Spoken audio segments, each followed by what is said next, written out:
కొమరంభీం ఆసిఫాబాద్ జిల్లా చైనూర్ మండల కేంద్రంలోని తహసీల్దార్ కార్యాలయంలో తహసీల్దార్ తిరుపతి 78వ స్వాతంత్ర దినోత్సవాన్ని పురస్కరించుకుని మహనీయుల చిత్రపటానికి నివాళులర్పించి జెండాను ఆవిష్కరించారు.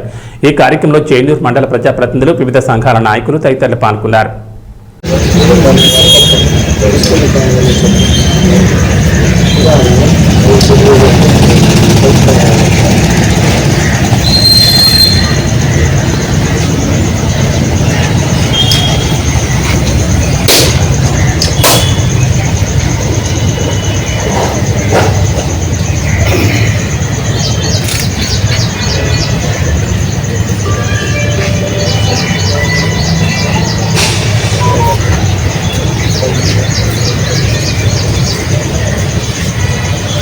भारत माता की जय।